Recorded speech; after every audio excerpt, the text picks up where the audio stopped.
Job, chapitre 12.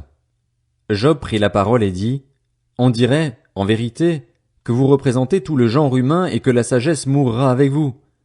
J'ai tout autant d'intelligence que vous, je ne vous suis en rien inférieur. Du reste, qui ignore ce que vous dites? Je suis un homme dont les amis se moquent, moi qui faisais appel à Dieu et à qui il répondait.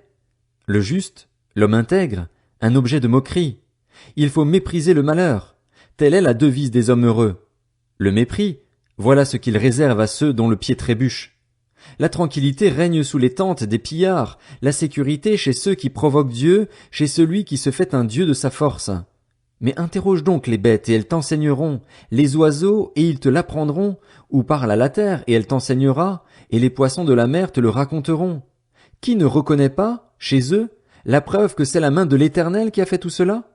Il tient dans sa main l'âme de tout ce qui vit, l'esprit qui anime tout être humain. L'oreille ne jauge-t-elle pas les propos et le palais ne goûte-t-il pas la nourriture? De même, c'est aux personnes âgées qu'est attribuée la sagesse, une longue vie est synonyme de discernement. C'est auprès de Dieu que se trouvent la sagesse et la puissance, c'est à lui qu'appartiennent le conseil et l'intelligence.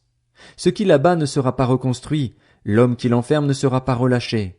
Qu'il retienne l'eau et tout se dessèche, qu'il l'envoie et c'est la dévastation pour la terre. C'est auprès de Dieu que se trouve la force et le succès. Il maîtrise celui qui s'égare ou fait égarer les autres. C'est lui qui fait marcher les conseillers du pays dans l'humiliation, qui affole les juges. Il diminue l'autorité des rois, il met une corde autour de leur taille. C'est lui qui fait marcher les prêtres dans l'humiliation, qui renverse les autorités les plus stables. C'est lui qui enlève la parole aux orateurs habiles, qui prive les personnes âgées de bon sens.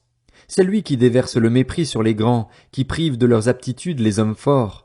C'est lui qui révèle les profondeurs des ténèbres, qui expose l'ombre de la mort à la lumière. C'est lui qui donne de la prospérité aux nations et qui les fait disparaître, qui élargit leur territoire et se montre leur guide. C'est lui qui prive d'intelligence les chefs du pays, qui les fait errer dans des déserts dépourvus de chemin. Il tâtonne alors dans les ténèbres, privés de lumière, il les fait errer comme des hommes ivres. Job, chapitre 13. Tout cela, mon œil l'a vu, mon oreille l'a entendu et y a prêté attention.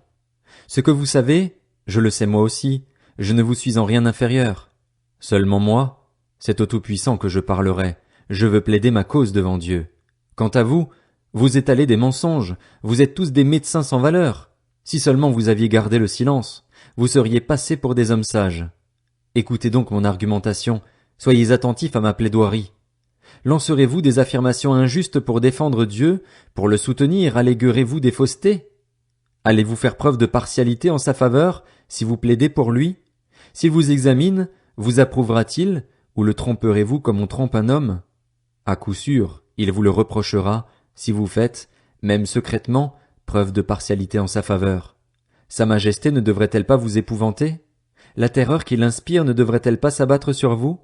Ce que vous rappelez, ce sont des proverbes aussi légers que la cendre, vos protections ne sont pas plus solides que l'argile. Taisez-vous, laissez-moi, c'est moi qui veux parler, quoi qu'il m'arrive. Pourquoi défendrais-je ma personne avec acharnement? Au contraire, je vais risquer ma vie. Même s'il me tuait, je continuerai à espérer en lui. Oui, je défendrai ma conduite devant lui.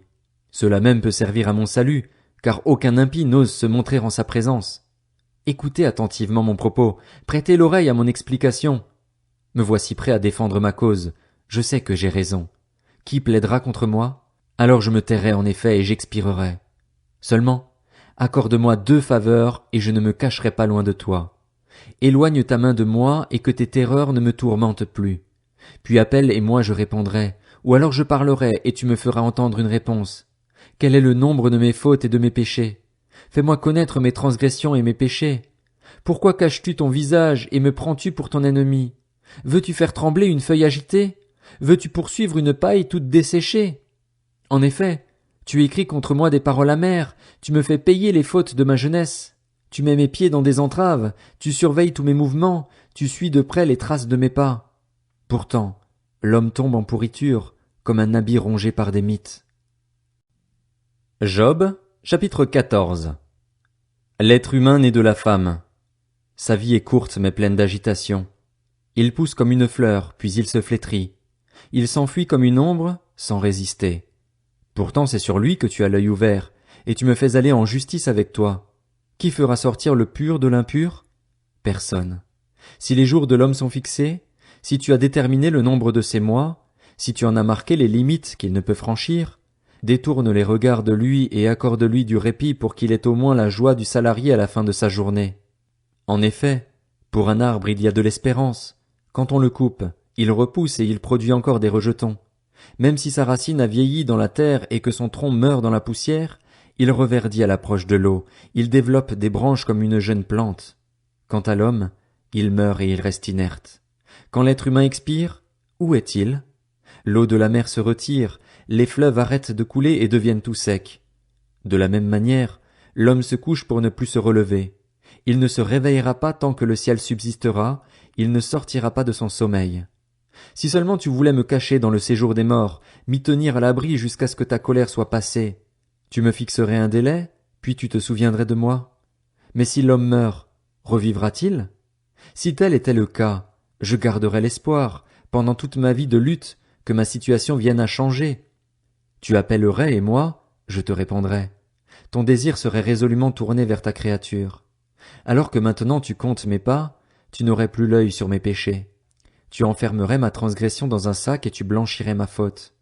Mais la montagne qui s'écroule est réduite en poussière, le rocher bouge de son emplacement, l'eau use les pierres et ses courants entraînent la poussière de la terre. De la même manière, tu fais disparaître l'espérance de l'homme. Tu l'assailles sans cesse et il s'en va, tu le défigures, puis tu le renvoies. Ses fils peuvent connaître la gloire, il n'en sait rien. Ils peuvent devenir insignifiants, il n'en perçoit rien. C'est pour lui seul qu'il éprouve de la douleur dans son corps, c'est pour lui seul qu'il ressent de la tristesse dans son âme.